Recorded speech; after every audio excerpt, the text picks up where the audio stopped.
And good evening, ladies and gentlemen, geeks and nerds and ambassadors everywhere, and welcome back to the Ambassadorial Wing. We are live tonight. It is Saturday night. It is 7:15 in the PM post meridian. Hope y'all are have had a lovely week, and welcome once again to 2023. If I have not wished you all a happy new year, a happy 2023 before, here it is now. Happy 2023. And tonight we are live. We are going to be talking about one of my favorite topics, and that is, of course, Marvel. The MCU, the Marvel Cinematic Universe, the past and the future, and just a little bit of the present. And of course, if this is your first visit to the Ambassadorial Wing, welcome, one and all, whether you're watching this live on YouTube, Twitch, or Twitter. Welcome, welcome. Thank you for being here tonight. Or if you catch this on the replay, I hope you enjoy the stream. Hope you enjoy the discussion. And I will, of course, be dropping the link here shortly for anyone that wants to pop on in here and talk all things Marvel, all things MCU. And just have a little fun tonight. Kick back.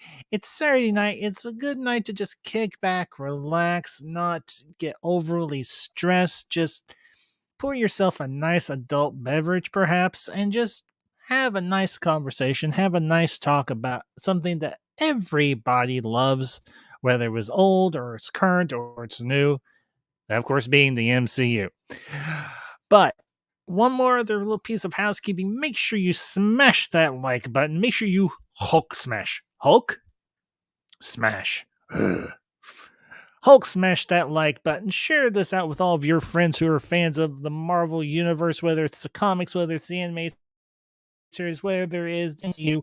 Share it out with your friends and tell them get their hind ends over to on the Ambassadorial Wing, where we talk all things cinema, whether it is retro, ultra retro, or current.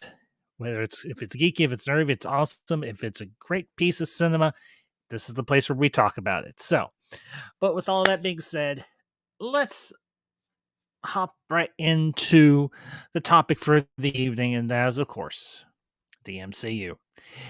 And, for those of you that are regulars here, most of you know how much I am a fan of the MCU, have been a fan of the MCU, was a fan of Marvel long before the MCU was even a consideration. Long before Kevin Feige in his infinite wisdom went to the heads of Disney and said, "Hey, Disney, how would you all like to make a bunch of money?" And the people at Disney were like, "Yeah, we want to make a bunch of money. Sure, of course we do. That's what we're in the business for, to entertain people and make money." He's like, "Well, have I got a brilliant idea for you?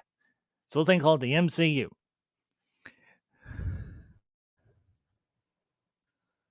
So, and he was like, "Well, here's an idea for you. The MCU, the Marvel Cinematic Universe. And for 10 plus years, we have been given, have been given this beautiful, glorious gift that is, of course, the Marvel Cinematic Universe. Whether it was movies or streaming series, it was glorious. And we loved it. And we love it still. And I love it still. And it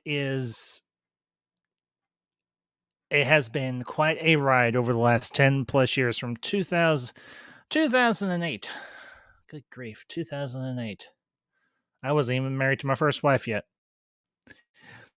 So to the chat, Mr. Marcus Cruz. Marcus, it has been a minute. Good to see you.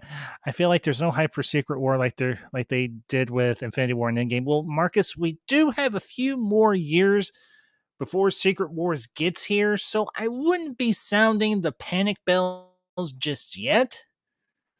I mean, it's still early. We've got a whole lot of stuff to get through before we get to Secret Wars, so I wouldn't be sounding the panic buzzer just yet. Give him time. The hype is there. The hype is growing. The hype is coming. It's only just a matter of time. But, like I said, this is going to be kind of a retrospective, both past, present, and future on the MCU and how I have felt about it. And how you all have felt about it as well. And speaking of all of you, before I forget, before I get too far along into the discussion, let me drop that little link into the chat so any of you that hop on in here and talk MCU with me can obviously do so. So just bear with me 2 seconds, guys and gals.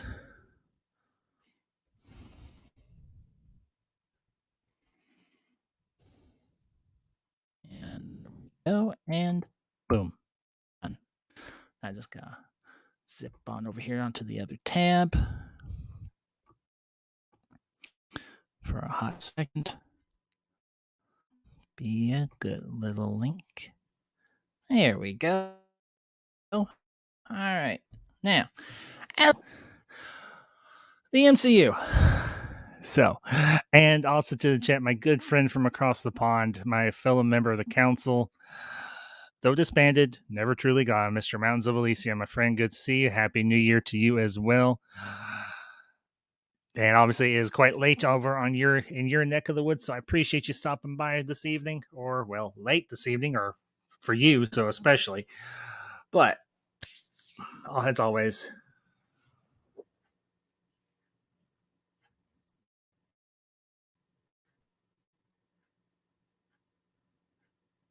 and to also another friend of mine, good friend of mine, Classic Comics. Classic is good to see you, buddy. Good to see you, Cece. So, and you're quite welcome as always. And hey, if you don't want to listen to me talk about the MCU tonight, two of my fellow YouTubers, two good friends of mine, both Classic Comics and Irregular Neil of the Irregular Nation of the Irregular Neil Show, is also streaming right now. Him and his lovely wife Kelsey. So if you don't want to if you don't want to join me, that's okay. No hard feelings, but go show some love to Classic Comics and the Irregular Neil. They are streaming tonight. So let's see. Ambassador, when they showed Space 3 slate, the whole theater, everyone was going crazy. And last year's Comic Con, only a handful shouted. I don't even remember. I didn't watch it. I mean, I was working. So I'm not going to get Marcus, I'm sorry. I'm not going to be the doomsayer. Just because everybody didn't go ape crap doesn't mean that the MCU is floundering or dead. I'm sorry. I'm not a fandom nuisancer. I'm not an alarmist. I'm a realist. I deal in logic and reason. I don't deal in speculation and rumor. I deal in facts, not fiction. And to me, the MCU is not dead. To me, the MCU is just as thriving and just as relevant now in 2023 as it was in 2008. So, but I don't want to get off on a whole bunch of tangents and everything. Honestly, and we will discuss Phase 4, but I want to, I have never really had an opportunity to sit down and discuss with you all and discuss even with a panel, whoever comes in, discuss my thoughts on the MCU. I mean, I've done it here and there. I've done it sparingly, but I've never really had an opportunity to sit down with anybody or just sit down by myself and talk with you all about it. Starting and I'm gonna do it a little bit. I'm gonna structure it a little bit differently in terms of how I discuss this. We're gonna go by characters. We're gonna go by their arcs, and we're going by the movies. And of course, we're gonna start with the Godfather of the MCU. That, of course, being Mr. RDJ, Robert Downey Jr. as Mr. Tony Stark, aka the Iron Man. And this, I never got to see. I only got to see like 2 or 3 of the mainline or startup phase 1 films in theater. I didn't even get to see the original Avengers film in theater. I got it on Blu-ray when they came out on Blu-ray and everything that following Christmas. And I was like, this is my favorite movie of all time. And then MC was like, here, hold my beer. So, and also to another good friend of the channel, Tim Stock. Tim, on your left. Cap, on your left. Iron Man was a character I had read the comics of when I was a kid. And the same is true for Captain America and for Thor, and not so much the Avengers as a whole, but I did read those. I did read those comics on a semi-regular basis. The one I was most familiar with, of course, was Iron Man because I loved the design of the suit. I loved the character. He was awesome. He was cool. He was rich. He was smart. And what they did with Tony Stark through the first 3 phases of the MCU was nothing short of jaw dropping. He had a great journey. He had three great solo films. Yes, I think Iron Man 2 and Iron Man 3 were great films. I don't think they were duds. Was Iron Man 2 a little off of focus? Yeah, just a little bit. But honestly, Iron Man 1, 2, and 3, solid across the board. Absolutely solid. And, you know, the chemistry between her and between him and Pepper Potts, aka also played by Gwyneth Paltrow, and you've got John Favreau as Happy Hogan, and of course you've got Terrence Howard initially as Rhodey, Jim Rhodes. Well, was he a colonel or a lieutenant colonel? Something along those lines.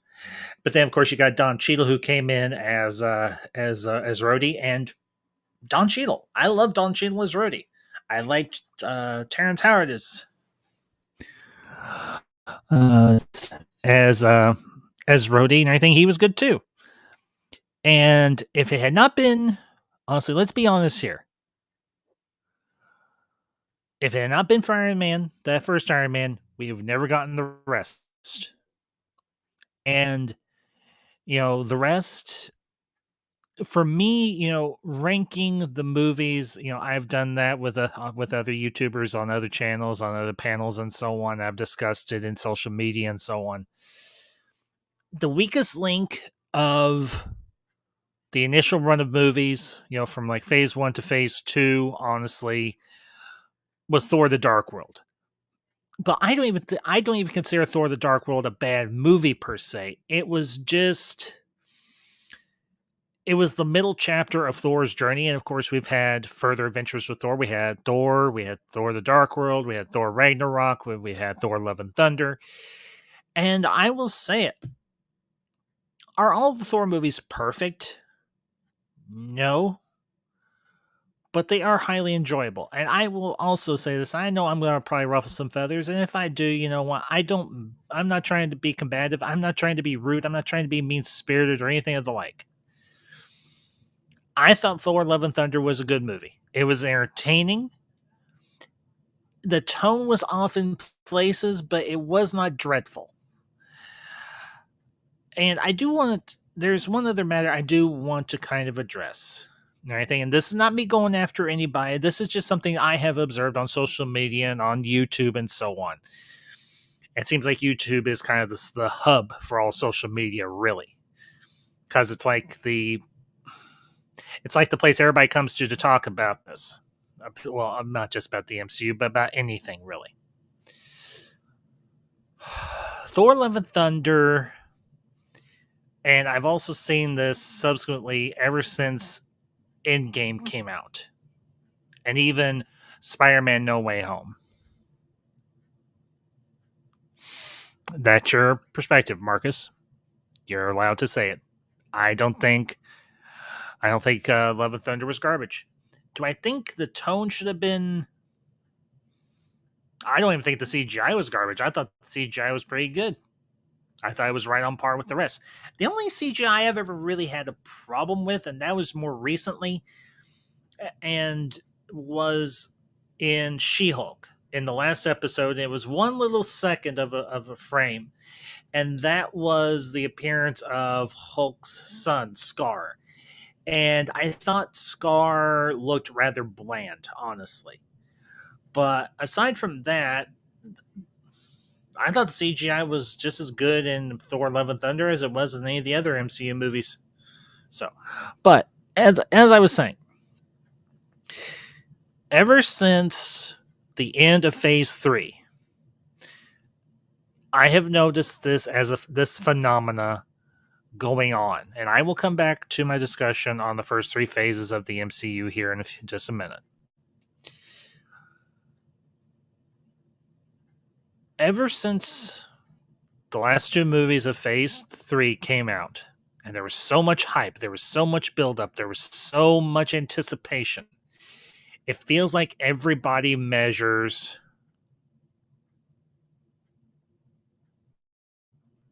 and that's their right to do so, Marcus. I don't see the issue. I literally do not see the issue. The CGI looked fine. It did. To me, it looked fine.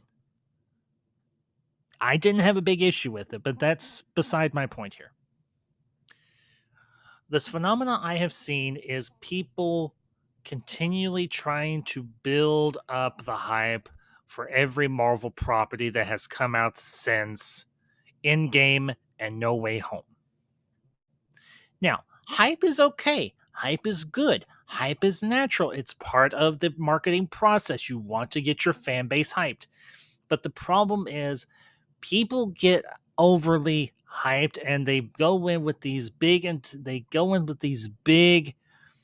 expectations, and I think it I think it oftentimes affects the viewing experience of a movie. Now, is this necessarily any one person's fault? No, it is not.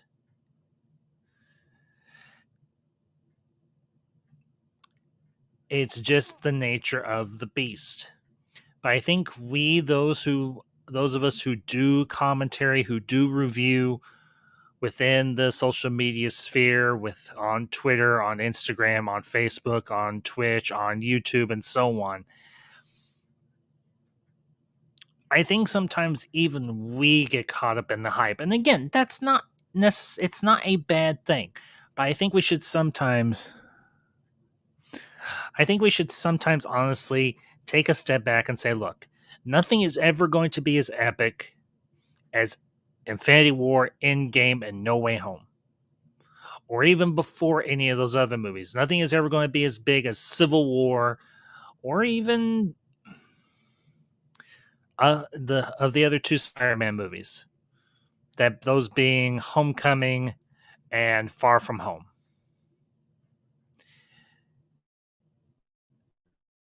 Not to be measured next to another. They all need to be measured on their own merits. It's just how it is. But moving back to the primary topic of the night, phases 1 through 3 of the MCU. The Thor films, the first three, or at least the first two, and everything, because I kind of, well, no, because Ragnarok takes place right before Infinity War. It's like the preamble of Infinity War.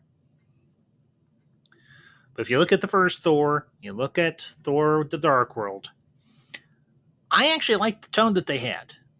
I was on board with the story that was being told. I didn't mind it being a little bit darker and a little bit grimmer. I actually liked the fact Secret Wars is going to kill Phase 3. We'll have to see, Marcus. We'll have to see. But the character of Thor, again, is one that I didn't read a whole lot of. I mean, I liked the character and everything, and he had some interesting story arcs. Was more interested in Thor when he was working within the construct of a team.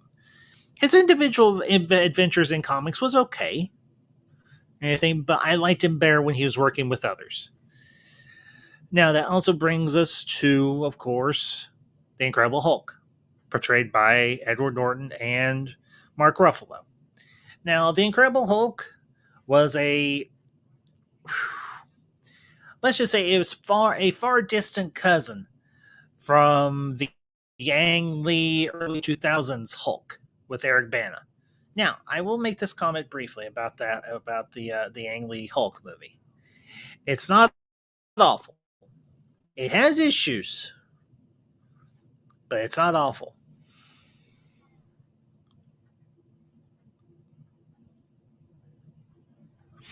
And Marcus, that is, I think, also an issue. I personally, I'm okay with that, with having multiple characters in a movie. Cameos, if you want to put cameos in there, it's not going to affect whether or not I'm going to go see the movie. Now, did I squee with Geeker Joy for Doctor Strange and the Multiverse of Madness when we had Professor Xavier in the yellow hover chair? Yes, I did, because I grew up watching the 90s X-Men animated series. But I went to see Doctor Strange and his story, to see his journey. I also went to see Wanda and what was going to happen with her.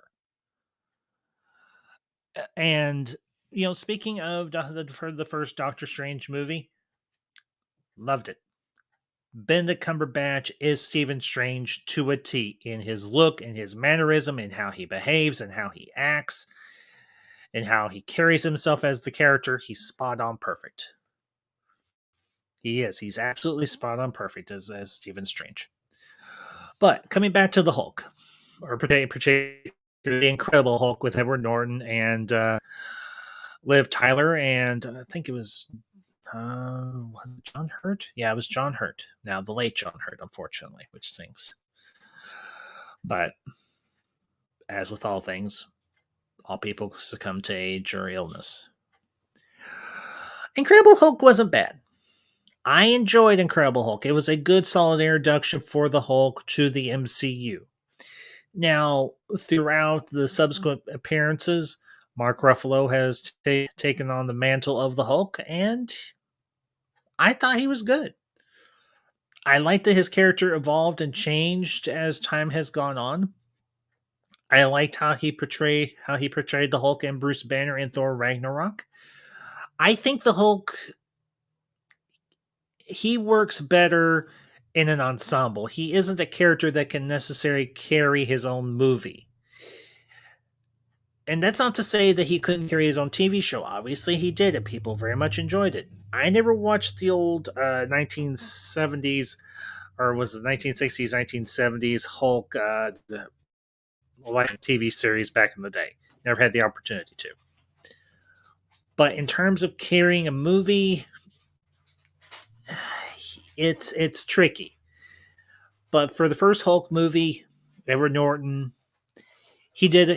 I think he did a good job. I know he was kind of, from what the stories that have come out about the production, he was kind of a pain in the neck to work with, which is true of many of the productions that Edward Norton has worked on.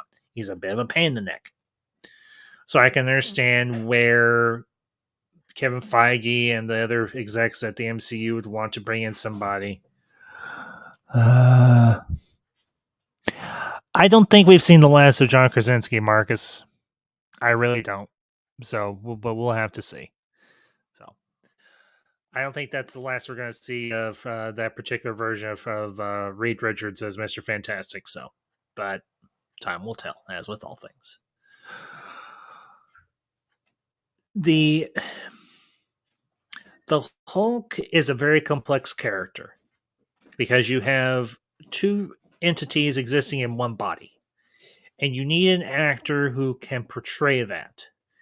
And I think Edward Norton and Mark Ruffalo did and have given a lot of depth and nuance, and honestly a lot of empathy to the character. And that's a tricky thing when you're playing two separate individuals. I mean, obviously, for those of us who know, the Incredible Hulk is an allegory or a play off of the fictional character Dr. Edward Jekyll, or Dr. Henry Jekyll and Mr. Edward Hyde from The Strange Tale of Dr. Jekyll and Mr. Hyde by Robert Louis Stevenson. Fun little fact about me: I actually worked on a college production for that particular play, of a play for that story. It was a good time. But moving on, of course, we had, let's see, Thor, Hulk, Iron Man, and then of course we had Captain America, played by Chris Evans. Of course, not Chris Evans' first appearance in a Marvel property. Of course, for those of us who know, he played Johnny Storm in the two Fantastic Four films from the early 2000s. I would say both of which are guilty pleasures for myself. I don't dislike them. The only thing I really dislike about the live action Fantastic Four films from the early 2000s was, of course, Fantastic Four: The Rise of the Silver Surfer. And I did not have a problem with a purely CGI Silver Surfer. I thought that worked very well. The only thing I had a problem with was the portrayal of Galactus. Galactus is not a cloud. That's all I'm going to say. I ranted about that on numerous occasions on here, so I'll you can go back and check out those other rants and everything. But of course, we had Captain America. You can't have the Avengers and without Captain America. And Captain America: The First Avenger, Captain America: The Winter Soldier, Captain America: Civil War. All three great films. I would say at the top tier of the MCU. Absolutely, particularly for phases 1 through 3. And then, of course, he had his subsequent appearances in Avengers Infinity War and Avengers Endgame. And Chris Evans and how the writers wrote Steve Rogers, aka Captain America, could not have asked for better writing, honestly. I know some people, I know oftentimes I think Captain America: The First Avenger is kind of lost in the shuffle, but it is one of the best pieces of cinema from the MCU. It is I think an outstanding film. I mean, you've got other great performances in there. You got Haley Atwell as Peggy Carter. You've got Hugo Weaving as Red Skull.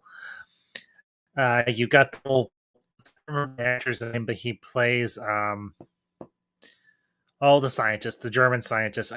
I can't think of his name. It's going to drive me nuts. I just watched What If not too long ago. But anyway, I digress. And you have, of course, the introduction of the Tesseract, and which is going to be the big MacGuffin for the first Avengers movie. And it's a perfect lead in to, of course, the very first Avengers movie, which was our first big ensemble movie for the MCU. And like I said, I never got a chance to see the first Avengers in theater when it came out back in 2011, or was it 2012? Somewhere along in there. Good Lord, it's been such a long time. But the first time I sat down and watched it, because I had watched all the the films that had come out beforehand, and I was like, this is one of the greatest movies I've ever seen in my life. As a comic book fan, as a comic book geek, the first Avengers hit on every conceivable cylinder. It was perfect. The score was perfect. The CGI was perfect. The cinematography was perfect. The performances were perfect. It was the perfect comic book movie and the great way to wrap up phase 1 of the MCU. And, from then on, it was like a juggernaut. Marvel just kept churning and chugging along like the titular character from the Marvel Universe. The Juggernaut became Marcos, half brother of Charles Xavier, or step brother. Was he a step? Yeah, I think he was a step brother. But it was, from then on until at least, of course, then we got a little film that nobody thought was going to succeed. We got a little film by a director who has really grown into his own, who's had, I think, a lot of success throughout his career. A director I have a lot of respect for, regardless of any mistakes or errors that he has made in his past, and in terms of anything that he has said or done on social media, and that is, of course, James Gunn. And of course, I am referring to Guardians of the Galaxy Volume 1. Now, funny story about this movie. And again, this is one I didn't get a chance to see in theaters. But the night of my bachelor party and everything, we actually sat down and watched Guardians of the Galaxy. And I was absolutely laughing my head off. Me and the other guys were as well. And we got to when it gets to the part where Groot is growing the big wood bubble around the other Guardians, and he says, "We are Groot." I'm like, is there anything Groot can do? He can grow his arms super long. He can emit light. He could create a big wood cocoon around everybody. And one of the other guys or anything that was at my bachelor party said, "Well, he is treasus." And everybody just stopped. We stopped the movie. We paused the movie right then and there, and we all just looked at our friend, and we're like, "Did you just say what we thought you said?" He's like, "Yeah, think about it. He he's self-sacrificing. He cares about others, and he sacrifices his own life to save everybody else. He is treasus." And I was like, "This is the greatest bachelor party ever." Of course, to cap the whole night off, we went and saw Avengers: Age of Ultron. Um, again, and some of you may be saying, Ambassador, you're looking at Avengers: Age of Ultron through rose-colored lenses because of your bachelor party. No, I knew this film was going to be good, and yes, I do acknowledge that Joss Whedon is a very problematic, and I hate to use it, so I will reject that term. And I will say it exactly how it is. Joss Whedon is an asshole. A very creative asshole, but an asshole just the same. But I can separate the art from the artist, and I will not visit the sins of one individual upon an entire production. Because that is unfair to everyone else that worked on Avengers and Avengers Age of Ultron. And honestly, Avengers Age of Ultron just took the stakes and raised them even higher. Because, of course, you've got the introduction of Elizabeth Olsen, and, of course, her brother, Taylor Johnson, who has, as rumors have been saying, is in talks to take up the mantle of James Bond. I say to him, to Mr. Taylor Johnson, if you can pull this off, I'll be the first one to raise a toast with a martini, shaken, not stirred, and a twist in your honor. And of course, we have a personal favorite actor of mine, and that is, of course, Mr. James Spader, who does the voice work of Ultron. I really wish they could have gotten him to come back to do the voice work for What If, but it is what it is. And I'd say that the guy who did the voice work for Ultron in What If, he was a very good stand-in for James Spader. And of course, we get the reveal of, well, the next reveal. And I do want to come back to Guardians of the Galaxy because I kind of brushed over that and I didn't mean to. This was our first real foray into the more cosmic element of the MCU, which is where I really existed within the Marvel Universe in terms of the comics. I liked the mutants. I liked time travel. I liked the cosmic aspect. I loved all the space stuff in terms of the Marvel Universe. The Earthbound heroes, I liked, they were okay, but I liked them out when they were playing out in outer space with the big guys. And when I say the big guys, I mean non-crappy looking Cloud Galactus. And that's one of the reasons why I did like Thor: Love and Thunder as much as I did, because it did introduce another cosmic being, and that, of course, is Infinity. But we'll get to that when we get to that. Guardians of the Galaxy was a movie that shouldn't have succeeded, but did. It came out in August of, I believe, 2012. And it should not have succeeded. August is the month where movies go to die. And it didn't die. As do I, Marcus. As do I, and I have every confidence that they will. But we will see in due time.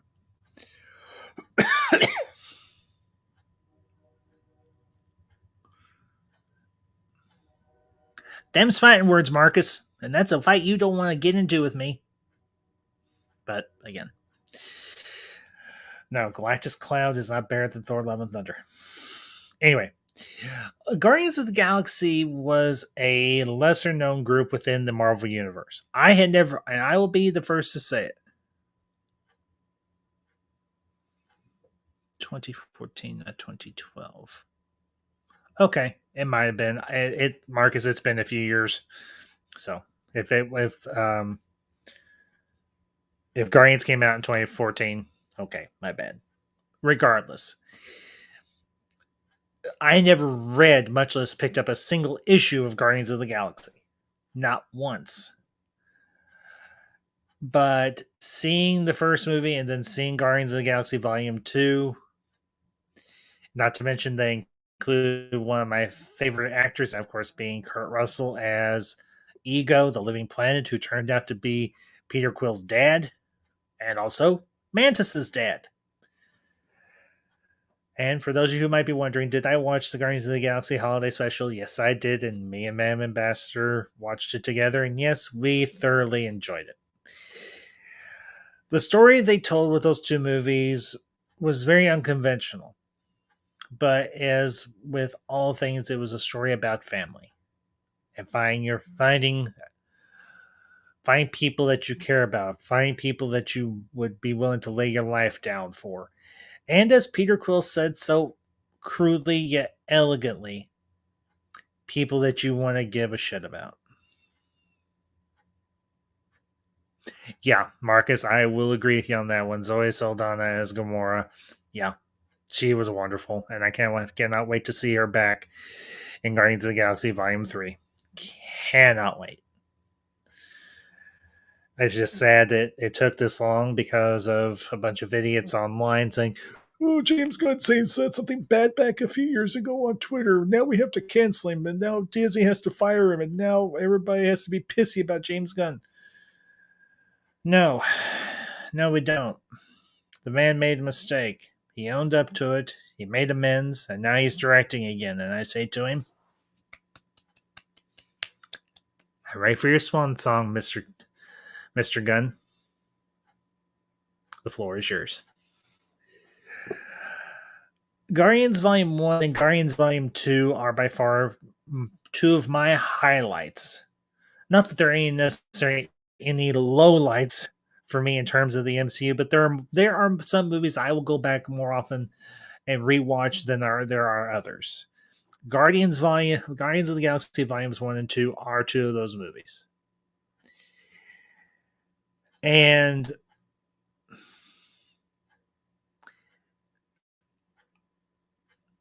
I will say this. As much as I love Volume 1, I love Volume 2 just a little bit more. And here is why. Because Quill has the same relationship with Yondu. Okay, he doesn't have the same, but there is an emotional tie between the relationship that Quill has with Yondu and when they're playing the song at the end that baby Groot is listening to by Cat Stevens. Man Ambassador can attest to this. I got choked up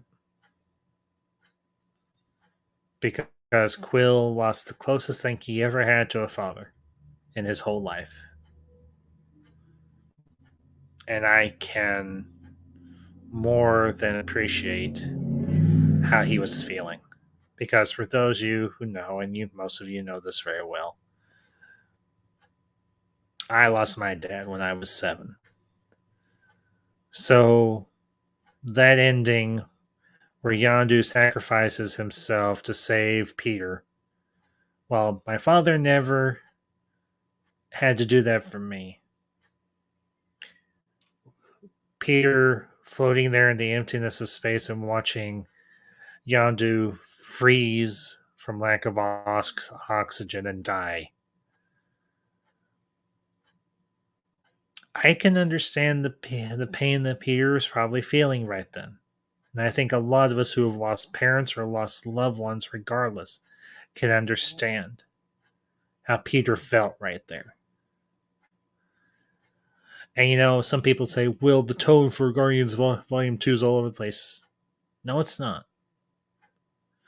It's funny when it needs to be funny, and it's serious when it needs to be serious. That's the difference between Guardians Volume 2 and Thor Love and Thunder. Again, there are many things about Thor Love and Thunder that I greatly enjoy. Very much so.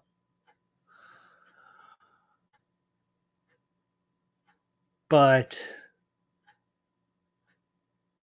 there are times when the tone, the balance, or editing of scenes was completely out of order or off kilter in terms of tone and pacing. And, and one of my biggest critiques of Thor Love and Thunder. But with Guardians of the Galaxy Volume 2, it had better editing and it had better pacing.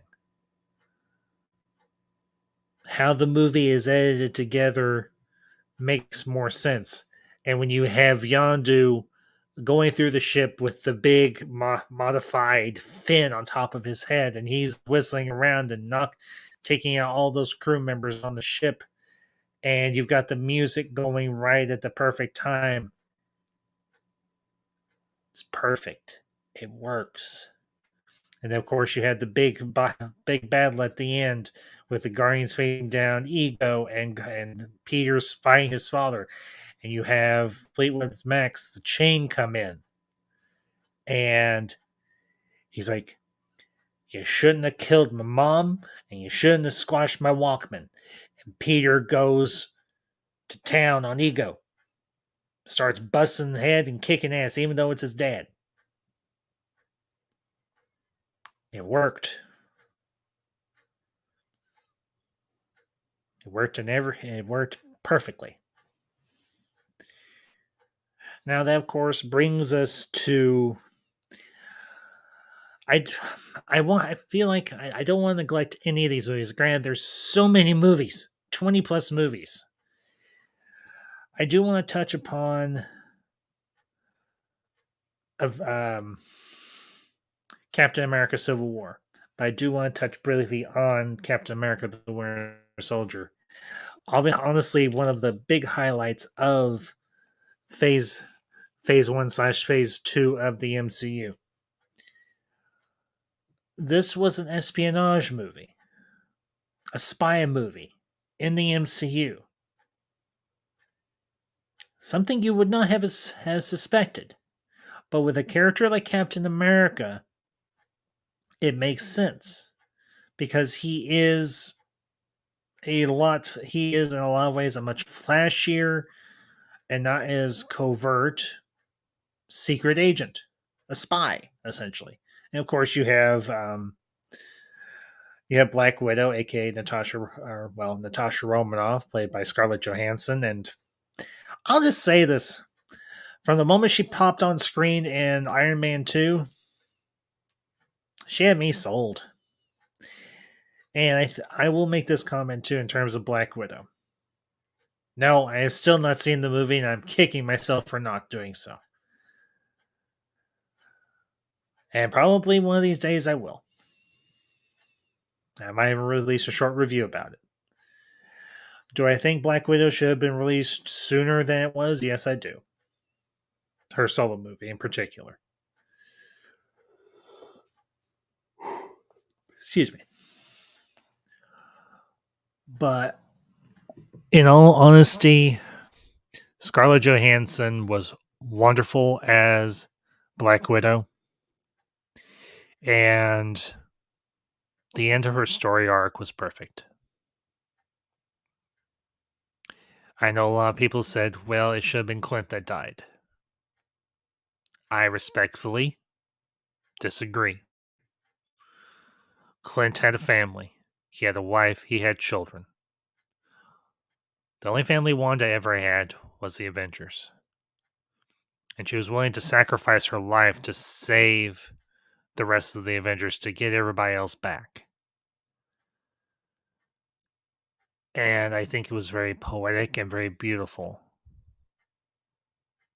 how they wrapped up her arc in Avengers Endgame.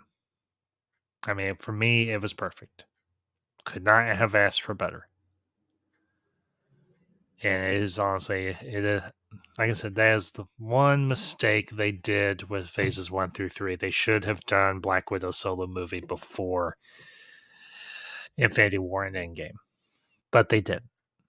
So, but with Winter Soldier, an absolutely superb story where Steve discovers that his closest, dearest friend, Bucky, is still alive, but not himself. And I will say this too of Sebastian Stan and his performance as Bucky Barnes, the Winter Soldier, and his appearances in the other in Civil War, and of course in Falcon and the Winter Soldier. I loved Bucky's arc from the first time we see him in Captain America: The First Avenger to when we see him in Falcon and Winter Soldier, and I hope we see more of it. I think Bucky Barnes is a wonderful character. I think he's a very intriguing character. He has a lot of complexity to him. And he's a character I hope continues on for as long as Sebastian Stan is willing to play him. But of course, coming back to Captain America Civil War, I think the last movie before, of course, Infinity War and Endgame for Captain America. We get, of course, the introduction of T'Challa, played by the late, great Chadwick Boseman, aka the Black Panther. And we get the introduction of the Sokovia Accords, which by the time of She-Hulk, Attorney at Law, is no longer a thing. And I say it's about. And to that I say, well, it was about damn time y'all got your heads out of your asses. Sokovia Accords was one of the dumbest things to ever be concocted. It was not the Avengers' fault that those aliens decided to attack New York. It was not their fault. Well, okay. They do bear some responsibility for the events of Age of Ultron, but ultimately it was Ultron decided that he was going to take an entire country or entire city and create another ice age and kill humanity.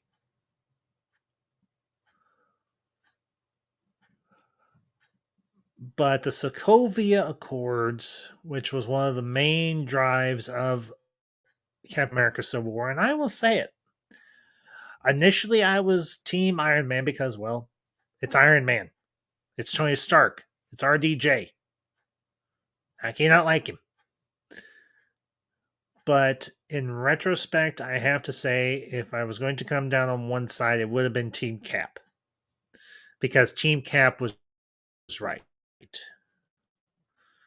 How can the Avengers and their affiliates do their job of saving the world when they've got their hands tied by a bunch of bureaucrats? The Sokovia Accords was a horrendous idea. And I am glad that, like I mentioned, by the time we get to She-Hulk, that they have been rendered null and void. Because superheroes need to be able to do their job, and that is saving people's lives and saving the planet. Not worrying about a bunch of bureaucrats sitting in a conference room going, well, what do you think we should do, Jim? I don't know. Steve, what do you think we should do, Brenda? I don't know. What do you think we should do, Jim? Oh, yeah, let's go ahead and send the Avengers to save our asses. And then 10 minutes later, or 20 minutes later, guess what? We're up to our necks in a massive army of aliens. And they're taking over half the planet. Instead of just going, hey, Avengers, go do your thing. And I don't. There's one character in particular that I do not want to let get lost in the shuffle. And that is, of course, the character of Colonel Nick Fury, played by an actor we all know, we all love. And that was, of course, Samuel L. Jackson. And even his journey, and yes, I will include his first appearance, his first chronological appearance in Captain Marvel and going up to um, Captain America Civil War, or some people have called it Avengers 3.2.1. So, Sam Jackson was perfect for a new version or the ultimate version of Nick Fury. And he even in the post credit scene for Avengers Infinity War got to have his little moment where he gets to drop the MF bomb. Just as he gets dusted, he gets to drop the MF. Oh, mother. I did. I loved that. I thought that was a nice little homage to the character, that the actor of Samuel L. Jackson.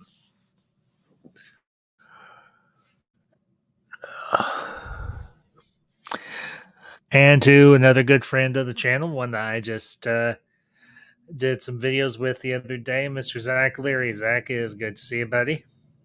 Cheers to you. Hope you're having a good night. Just sharing my thoughts on the past and the future of the MCU, bud. So, anyway. But, moving on, of course, we have Avengers Infinity War and Avengers Endgame. And I don't necessarily count these as two separate movies, although they are two separate movies. I count this as one story. One cohesive story told over almost 6 hours. Now, were me and Mam Ambassador in line for tickets when they dropped for Infinity War and Endgame? Oh, you damn well know it. And did we get there opening night? Oh, you damn well know that too. And did we have to hold it for a while before the movie was over? More so Mam Ambassador than me. But I will remember to this day when Infinity War and Endgame rolled, and holy freaking crap, the ride. We finally got to see Josh Brolin as Thanos, as the big bad, as the big purple meanie, as the big evil mutated grimace, whatever nickname you want to give to Thanos, the big bad of phases 1 through 3. He was frightening. He was intimidating. He was somewhat empathetic because you could understand what he was doing. But the means by which he was doing it were all wrong. And everybody has said that from Loki to Killmonger and Thanos were three of the strongest villains of phases 1 through 3. I cannot say I entirely disagree. I think there are some other very strong villains from phases 1 through 3 of the MCU. I mean, of course, you've got Jeff Bridges as Obadiah Stane in the first Iron Man. You've got Mickey Rourke as Ivan Vanko. You've got Sam Rockwell as Justin Hammer, who's supposed to be returning for the Armor Wars series. Which I say, hey, give me more Sam Rockwell. I love me some Sam Rockwell. Great actor, very underrated actor, honestly. You've got, of course, the Mandarin, played both by Ben Kingsley and Guy Pearce. You've got, I can't remember the name of the actor, but you've got Baron Zemo from Civil War. And as I mentioned, of course, you got James Spader doing the voice work for Ultron. You've got Tom Hiddleston as Loki. I'm waiting. You gotta love Tom Hiddleston as Loki, and of course, I will come to the Loki series when I get to that point. You've got Michael Keaton as the Vulture, as Adrian Toomes for Spider-Man Homecoming. You've got Jake Gyllenhaal as Mysterio for um, Spider-Man: Far From Home, and then of course you've got, and I will get to the Tom Holland Spider-Man films here shortly because I can't skip those because I love those movies. So yeah, well, whatever. Yeah, just ignore it. But in terms of the villains for the first three phases of the MCU, it is Loki, it is Thanos, and it is Killmonger for Black Panther. Now, to just give you all a little bit of a update, I did not have a chance to get to see Black Panther: Wakanda Forever. Unfortunately, Mam Ambassador was still dealing with some health issues, so we never got a chance to see it in theaters. It's supposed to be coming out beginning of next month on Disney Plus, so we'll probably watch it then. I might release a short review on that. I might do the same thing for Thor Ragnarok, or I'll just, I may just share my thoughts on Thor Ragnarok here in a few minutes. Or not Ragnarok, but Love and Thunder. Excuse me. And that, of course, does bring me, before getting to Infinity War and Endgame any further, I do need to backtrack just a little, and I do need to discuss Black Panther and, of course, Marvel. Or rather, I don't need to, but I want to discuss. Let me rephrase. Black Panther, again, was another character I was not super familiar with in terms of characters I read from the MCU or the Marvel Universe, the Marvel comic universe. But Chadwick Boseman's portrayal as Black Panther, the movie itself, you had, of course, Andy Serkis as Ulysses Claw. Gotta love some Andy Serkis. Man, that guy can act and direct. But Black Panther, it introduced, of course, Wakanda. It introduced the legacy of the Black Panthers. It introduced and a lot of great characters in that movie. Of course, you've got his sister Shuri. You've got M'Baku. You've got Black Panther's mother, played by Angela Bassett, and just Black Panther is one of the sleeper hits of the MCU for phases 1 through 3. It's a film that I think deserves more attention. It's honestly, I think, a really solid film, very entertaining, adds a lot of depth to the MCU, particularly with the further introduction of the other gods of ancient Earth mythology when they reference Bast, which is one of the gods of the Egyptian pantheon, of course. I mean, because up until that point, the only gods we had heard about was, of course, the Norse gods. Thor, Loki, Odin, Heimdall, Freya, and so on. But Black Panther, I think, is very much an underrated film within the MCU, and very much an underrated character within the MCU. And when it finally gets to drop, when it finally drops on Disney Plus, and when we get it on home video, I look forward to seeing the tribute that they pay to Chadwick Boseman, and of course, mild spoilers for those that may not be aware. How Shuri takes up the mantle of the Black Panther. And I look forward to seeing what they do with her and do, of course, with Namor. Because that was another character I was very excited to see be introduced into the MCU. But, also coming to, I think a movie that got entirely too much hate and got a lot of negative press for all the wrong reasons, I think, quite frankly, for some misunderstanding. Captain Marvel.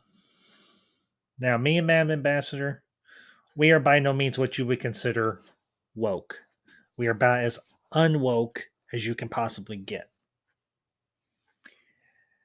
And we did not have that big of an issue with a female led MCU film. I think the girls, excuse me, the women, the female characters should just have as much time to play on the big screen as the boys do. And I will say this of Captain Marvel. Yeah, if you don't like it, okay, that's fine. You don't have to. It's mandatory to like everything in the MCU. But I think, honestly, Brie Larson's performance, while it wasn't perfect, it was not perfect. I think it gets a lot of undue hate. I will say that. Did she come off as a bit wooden at times? Yeah. Did her personality seem to be a little bit lacking? Yeah. I will agree with that wholeheartedly. But as for the character of Carol Danvers, aka Captain Marvel, everything that as far as that goes, and the story that it tells,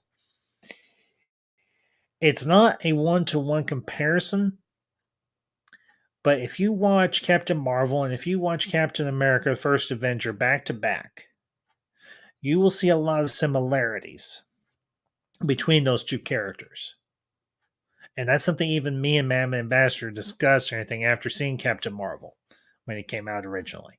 And yes, we were there opening night when it came out. We got our tickets early. We wanted to see it and everything because we were really excited for it. This was a character that I knew some about. I knew a bit of the history of Captain Marvel, and we enjoyed it. We enjoyed ourselves, had a good time.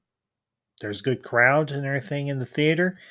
There was even a young lady there and everything. She had a jacket on styled after Captain Marvel, her final costume and everything that we see at the end of the film. And it wasn't awful. It wasn't this terrible man bashing, hateful piece of cinema that a lot of other YouTubers, who I refer to as the fandom nuisance, would categorize it as. It wasn't the greatest thing in terms of what the MCU had brought us so far, but it was not awful. Not by any stretch. But that, of course, brings us to Infinity War and Endgame. Now, I will say this here. For the pieces that they had on the board at the time, and the characters that they had access to at the time, Infinity War and Endgame are a decent adaptation of the Infinity Gauntlet saga. And I've read it. I own a trade paperback of the entire story from start to finish. And what the Russo brothers were able to do with Infinity War and Endgame was take the pieces that Marvel Studios had access to and create a fairly faithful adaptation of the Infinity War story, or the Infinity Gauntlet story. Now, it's not a one-to-one comparison. It's not a one-to-one adaptation. But it works. It works in every possible conceivable way. And it is, in particular, with Infinity War, Thanos' story. It's Thanos' movie. And, there have been arguments made that Thanos is almost the protagonist of the story. I don't disagree because Thanos is not a hero. He is very much a villain. But I think what they were able to do was show the mentality and the motivation and the drive for Thanos, so that you could understand why he was doing what he was doing. You may most definitely not agree with what he is doing, but you at least can understand it. You can understand what he's doing. And At the end, he does the snap, just as he does in the Infinity Gauntlet story arc. Half of all existence, half of all sentient life in existence is wiped out. Now, they do change his motivation from the comic book to the movie, but personally, for me, that was not a big issue because the motivation was still in keeping with what he was planning on doing in the first place. With Endgame, it was the mission to bring everybody back. And I have heard this argument in the past. I have heard this argument so many times. Well, what's the point of killing everybody if you're just going to bring them back? That's the nature of comic books. Rarely does anybody actually ever stay dead permanently. I mean, for heaven's sakes, look at what they did with Superman in the 90s. They killed him off, and then about a month or a year later, they brought him right back. Same is true with Infinity War and Endgame. Yes, Thanos succeeded. Yes, the Avengers lost. Yes, Tony lost the kid. Half of the Guardians were wiped out. Thor failed and ate himself till he was fat. The world was trying to struggle along as best as it could. And then here comes this one glimmer of hope when a rat runs across a control panel in an old beat up brown van. And Scott Lang gets popped out. And, I cannot believe I forgot to talk about the Ant-Man and Wasp movies. But I did. Ant-Man and Wasp and Ant-Man, two characters that were always a focal point for the Avengers team, was kind of relegated as a side character. Made an appearance, had his first solo appearance in Ant-Man, appeared again in Civil War.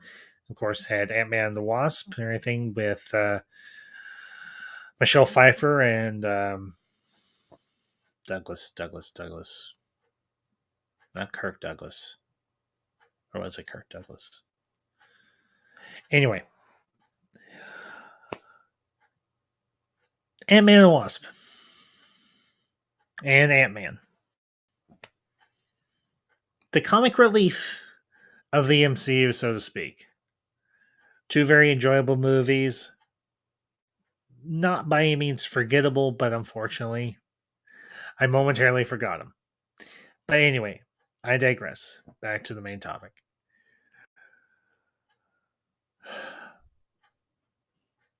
All because of a rat. Everybody gets brought back. And of course, you have the big, momentous moment in the third act when Captain America Steve Rogers says those words that we have been waiting for since Avengers Age of Ultron. Avengers, assemble. And you hear those two little words by Falcon. Cap, it's Sam. Cap, do you read me? On your left. And the score kicks in. They got everybody back, but they had to bring everybody there. And you see those portals open. You see T'Challa and Shuri. And the head of the Dora Milaje. And then you see Bucky and Valkyrie and the Guardians and Spider-Man, the heir of Stark. You see Pepper in the rescue armor. You see Doctor Strange to say to Wong, is that everybody? And Wong is like, what? Do you want more? And then you see Scott pop up with Rocket and with War Machine. And then you see the charge. And the fight kicks in. And it's the Avengers and the Sorcerers, the Space Pirates, the Ravagers, and everybody else, and Howard the Duck against Thanos and his army and the Black Order. And then it ends. Much like it, just as it started. With Tony Stark being the one to make the sacrifice to save everybody else. He snaps those fingers. He says, I am Iron Man. And just like that, Thanos' army is destroyed. Thanos himself is destroyed. And the world mourns a hero. And we see the funeral for Tony Stark. We see the very first arc reactor. And that little joke by his wife, Pepper. Proof that Tony Stark does have a heart. And we see their daughter, Morgan. We see his surrogate son, Peter, and Harley. We see all the Avengers. From the first to the next generation. And yes, did I cry? Yeah, I cried.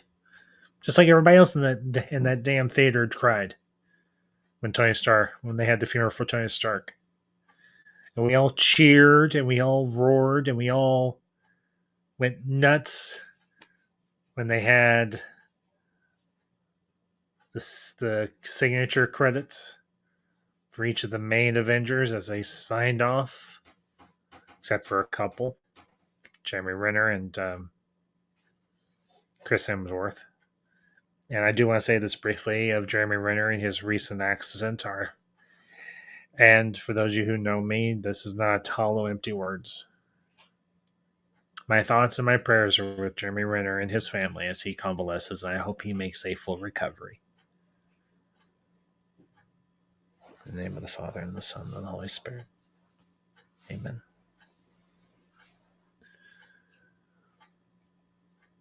But when we thought they couldn't top themselves, and for some people, Endgame was it for them, and that's their prerogative. We got an epilogue, which was, of course, Spider-Man No Way Home. Or actually Far Home. And you've got Peter Parker, portrayed by Tom Holland, dealing with the death of his mentor, his best friend, a father figure, Tony Stark. And you've got a manipulator in the person of Mysterio, played by Jake Gyllenhaal, who does the one thing that nobody else had ever done before: reveal the true identity of Spider-Man. And Far From Home has the love story between Peter and MJ develop and grow. And you have Peter learning who he can really trust. He trusts Happy, obviously trusts his Aunt May, played by Marissa Tomei. And I have to say this. The first time we saw Marissa Tomei as Aunt May, I was like, that's not Rosemary Harris. She's not old. I mean, she's older, sure, but she's not old. And I have to admit, the concept of a attractive Aunt May was different. Not bad different, just different. And I was like, okay, let's see what they do with her. And of course, we have in Spider-Man No Way Home, we have Aunt May be the one that delivers those lines to Peter just before she dies. With great power comes great responsibility. But with Spider-Man Homecoming and Far From Home and No Way Home, we had a different take on Spider-Man, so to speak. We had Spider-Man who was already several months into his career as the Spider-Man. And of course, we get introduced to Peter in Civil War and everything. And then, of course, we have him in Homecoming, his first solo adventure as the Spider-Man. And of course, going up against Adrian Toomes, played by the great Michael Keaton. And I gotta say, I was pleasantly surprised by Michael Keaton's performance as Adrian Toomes in Spider-Man No Way in Homecoming. I wasn't sure what to expect, but I had a feeling I was going to be very much entertained, and I was, of course, right. Which, of course, with Far From Home wrapped up Phase 3. And of course, I've already done review for No Way Home. I did that back about 2 years ago now, give or take. And of course, No Way Home ends on a very somber note. Peter has lost everything. He's lost his only family. He's lost his friends. He's lost everything. It's just him now. And he'll have to make his own way in the world. And I look forward, as I imagine many of you do, to what will happen next with Mr. Peter Parker. Now just simply the Spider-Man. But of course, that brings us into Phase 4. And a lot of people were apprehensive. Myself, not so much. And Phase 4 kicked off, of course, with Spider-Man. Well, actually, that came out, it was in part 1 of Phase 4, because with Phase 4, they introduced a new concept, and that was, of course, the streaming series. And of course, we had WandaVision, we had Falcon and Winter Soldier, we had Loki, we had What If. And I will say this of the streaming series thus far that have been released by Marvel Studios. If I was to rank the streaming series as they have gone, and I have reviewed all of them over the last several months and years and everything as they came out, my rank would go thusly: Loki, then WandaVision, then What If, and then Falcon and Winter Soldier. The only reason Falcon and Winter Soldier is at the bottom of my list was because what was supposed to be the main antagonist, the Flag Smashers, and Kiri Morgenthau, just was not a particularly good villain. Just did not work for me. Did not hate the character, did not dislike the character. I actually kind of understood her. I understood to a degree her motivation. But she did not come off as particularly intimidating. Oh, and okay, I want to amend my list. It would still be Loki, and then WandaVision, and then Hawkeye, and then What If, and then Falcon and the Winter Soldier.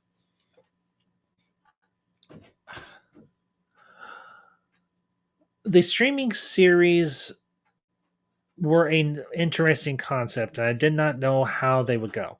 Oh, one more amend. She-Hulk. anything would be ranked or anything. Not because I didn't enjoy the show, I did. Actually, you know what? I'll bump She-Hulk up above What If. So it would be Loki, and then WandaVision, and then um, Hawkeye, She-Hulk, What If, and Falcon and Winter Soldier. Just because I am a big fan of good comedy, and I thought in terms as a more comedic series, She-Hulk was very well written. But again, my own 2 cents on the matter. But Phase 4 has been interesting. And granted, I haven't gotten to see all of Phase 4 in theater, everything as I had with the previous 3 series, and it wasn't the previous 3 phases, and it wasn't because I was uninterested in doing so. It was just a lack of time.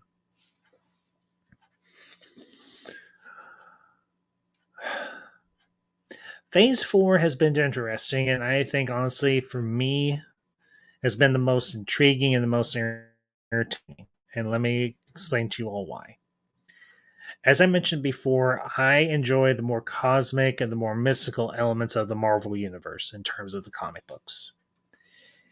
And while there were bits and pieces of that in phases 1 through 3, with, say, like Thor and Doctor Strange and the Guardians of the Galaxy and so on,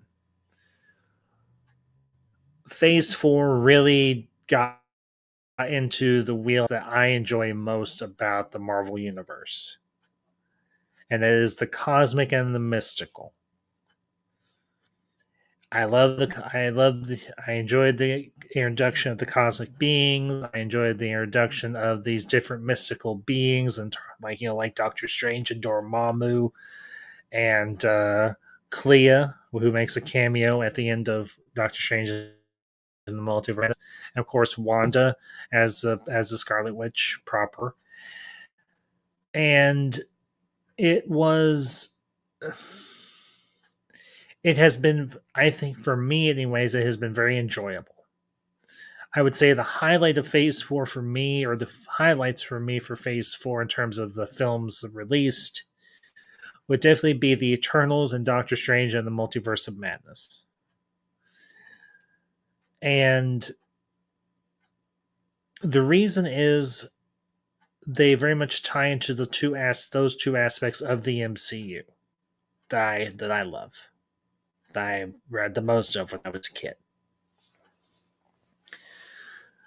Now, I did my review for Doctor Strange and Multiverse of Madness a few months ago, or well, back last year actually. And so I won't rehash it here. But tying Multiverse of Madness into Loki and tying No Way Home also into the other 2 films and the series, which also you would include WandaVision in that, we get a real idea of just how dangerous the multiverse can be. And that is something that I am very much into. I'm glad that in phases 4 through 6, it's not going to be so much about a MacGuffin. It's going to be about the very nature of existence and how these characters are going to keep existence together. That, for me, while the Infinity Saga was entertaining and enjoyable, and it has some of my favorite films from the MCU, and some really great character moments and some great pieces of lore from the Marvel Universe, Phase 4 and 5 and 6 are really going to be where I really get to eat well. And I can understand where some people didn't want to continue on the Marvel train. I've got some friends, fellow YouTubers, who were like, I'm checking out. I'm like, you know what? Okay, that's cool. You want to check out? Check out. I'm not going to tell you can't. It's not my place to tell you what you can and cannot do. I am your friend. I'm not your mom and your dad. But for me, when these new concepts and these new ideas were being introduced into the MCU, I'm like, okay, this is what I've been waiting for. This is what I wanted to see when the MCU started out, but they had to build to it. And I'm like, okay, cool. They're building to this now. And I will say this Eternals was a very experimental movie for the MCU. But for me, it was one of the best films of Phase 4. Now, Grant, I haven't had a chance to see all the films of Phase 4, but I will. But I have seen the majority. The only two I have not seen is Black Panther Wakanda Forever. Well, that was Saw, and of course, Black Widow. And of course, finally did see Thor Love and Thunder. But then bringing in the Eternals and, of course, a group of cosmic beings that I've been waiting for a long time, that, of course, being the Celestials. Granted, we've seen shots here and there of the Celestials. We saw one in the first Guardians of the Galaxy movie. We saw one in Thor: Love and Thunder, and so on. And of course, we saw them in the Eternals. But for me, Eternals was a highlight of Phase 4. And of course, the introduction of another character that I was very much looking forward to, and that was, of course, introduced in the Loki series, season 1, was, of course, Kang the Conqueror. One of my all-time favorite villains from the Marvel Universe. The only one that I'm more anticipating, or have even more anticipation for, is, of course, Dr. Victor Von Doom, aka Doctor Doom. I wait with bated breath to see Doctor Doom on the big screen or the small screen, whichever screen I get to see him on first. I don't care. But Phase 4, I think a lot of people have, and again, these are fellow YouTubers, and I will not degrade them or run them down for their opinion. Some people have said that Phase 4 was all over the place. That is their perspective, and they're entitled to it. Myself, I respectfully disagree. I think Phase 4 did exactly what it needed to. It introduced the concepts of the multiverse and then upon the more cosmic and mystical elements of the MCU. And I cannot believe there was another series I forgot, and that's, of course, Moon Knight. And you know what? I'm not going to try and re-rank everything, but I'll say this is Moon Knight. Oscar Isaacs has been a wonderful addition to the MCU, and I cannot wait to see him again, whether it's in season 2 of Moon Knight or whatever films that the character will appear in. I also thought that Moon Knight was a somewhat misunderstood series because it deals with some more real world concepts than we are accustomed to, and that, of course, being the concept of mental illness. But I think it took the aspects of the more mystical elements of the Marvel universe of the MCU, and of course, dealing with the issues of mental health and mental illness, and held it in a very mature but very entertaining way. But to say I am happy as a Marvel fan is kind of an understatement. Am I happy as a Marvel fan with the MCU? Yeah. Yeah, I am. I am very happy. I have been entertained. I have been given the opportunity to have some great conversations with fellow MCU fans and fellow Marvel fans over the last several years. And this is the perspective of one man, one individual in this grand, big, wide world of social media and the internet. For me, the MCU is by no means dead, nor is it done. It'll be done when Kevin Feige says it's done. I hope that's not for many more years, because here's the thing. Do I want the MCU to carry on? Yes, of course I do, because I enjoy the stories that are told. But do I want it to carry on past its end date? No. Because the old saying goes, all good things must eventually come to an end. And that is also true of the MCU. Eventually, the MCU will end. And I can say this, I will say it happily. I was there in 2008. Hell, I was there in 1983 when I bought my first Marvel comic. And over the last 40 some odd years of my life, whether it has been by the printed page in a comic book or through animation cells for animated TV series, or even more modern animation techniques which were used for What If, or be the MCU itself, phases 1 through 4 and beyond. I have been entertained. I have been at times brought to tears. But above all, I have been told, I think, great stories across the board by the men and women who work at Marvel Studios, by the actors who have portrayed these characters, whether it is a well known character or is a more obscure character like Shang-Chi. And I will say this briefly of Shang-Chi.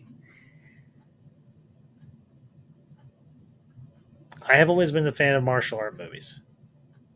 One of my favorite actors is, of course, was a martial artist. And of course, you probably all know who I'm going to be mentioning is, of course, the late great Master Bruce Lee. And regardless of anything that Simu Liu says on his social media accounts, I don't particularly care. Only thing I care about is what he does on screen. All I care about is his portrayal as the character of Shang-Chi. Anything else, I could give two roots about. But if the Marvel Universe can introduce the concept of a espionage film like Captain America: The Winter Soldier, and it can introduce a semi-comedic story in terms of the Guardians of the Galaxy and even She-Hulk, they can introduce the idea of a martial art film with some Eastern mysticism into it. I'll be there to watch it. Now, that does bring us to the future of the MCU. Now, most of you know I don't do a great deal of speculation, so I will say this, and I will say this only. What am I most anticipated for? What are my characters I'm really waiting and chomping at the bit to see? Well, I've already mentioned one of them here. That's, of course, Doctor Doom. But, of course, I cannot wait to see Kang the Conqueror in all his glory in Ant-Man and Wasp: Quantum Mania. That is one of my highlight films for this year. And, of course, I cannot wait for Phase 5, and eventually Phase 6 when we get Secret Wars, and I cannot wait for the introduction of the X-Men whenever that comes, and I definitely cannot wait for the introduction of the Fantastic Four, the first family of the Marvel Universe. I cannot wait to see all these pieces be moved onto the board so that they can play with the rest of the family. And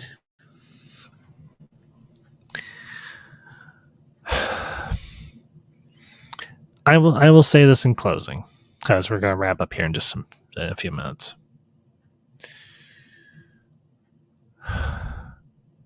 I have never been, for as long as I have been on YouTube, I have never been one of these extremely hyperbolic individuals. I've never been one to go on these rants and say that everything is coming crashing down and burning. That's not me. That's not how I am. That's never how I will be. But I will say this of the MCU. The darkest times in my life, and there have been some rather dark times over the last several years when things looked bleak, when I had cause to worry. Those characters from the MCU, they remind me that nothing is ever truly hopeless. That no matter how dark or how desperate things may be, there is always hope. And I think that's one of the great things about the MCU and the stories that have been told within it.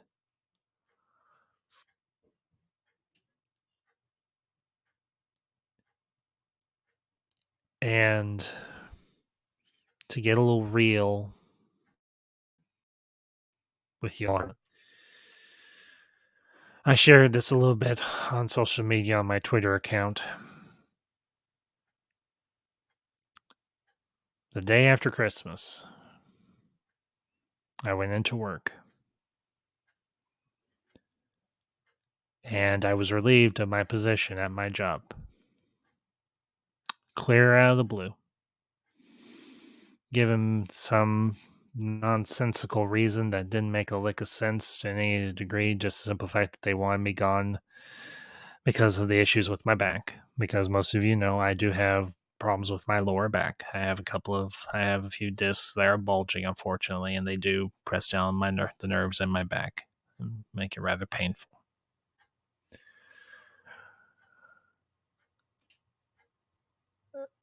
To say I was in a funk for a few days would be an understatement. But then, after talking with Madam Ambassador and doing a considerable amount of prayer and talking with my family and my friends, I remembered one very important thing. And it was something that I picked up on from the Marvel films, the films of the MCU. In particular, Avengers Endgame. Thor was knocked out. Stark was knocked out. Steve was all by himself. Thanos' army had teleported in.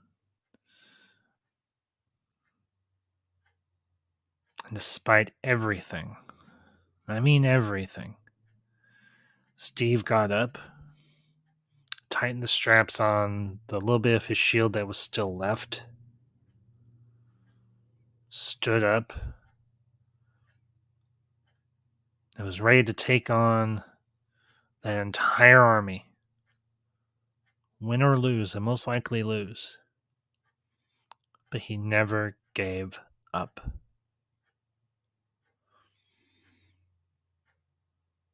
I can relate to that.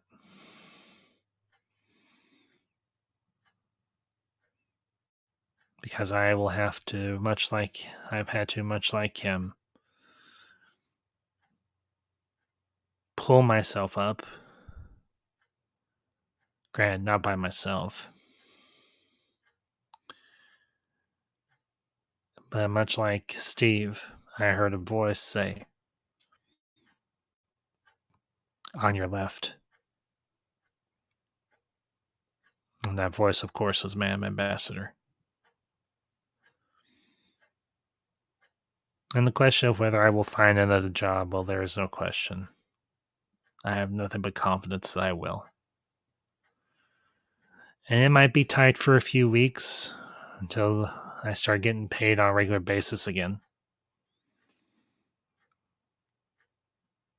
But it isn't just my faith and my belief in God and Christ that keeps me going. But of course, that is by far the most important thing in my life.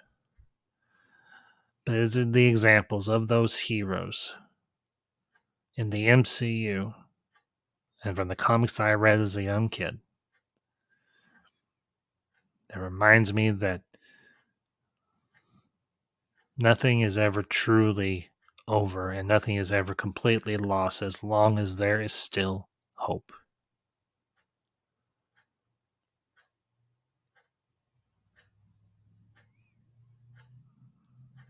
And I think that's something we all could stand to be reminded of from time to time. I think that's ultimately the great thing about the MCU. It's about stories, it's stories about hope and courage. As Tony Stark says, armies of light against forces of darkness.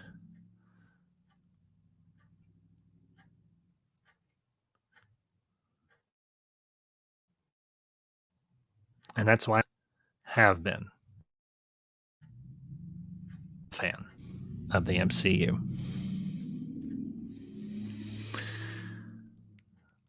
But with all of that being said, and I do appreciate hanging in here with me tonight, I think we are going to wrap up for the evening. I do want to thank everybody that tuned in this evening, whether you're watching this live or you catch us on the replay. Leave your thoughts and comments down below with anything that I brought up during this editorial. And of course, if you come across this video and it is your first visit to the Ambassadorial Wing and you have not already subscribed, hit that subscribe button, hit the notification bell so that you'll be notified when I do upload or when I do go live. And I do both on the regular. So, but you all have a great Saturday night. Have a great weekend. Have a very happy 2023. I will see you all next time. And until next time, this is the Ambassador signing off.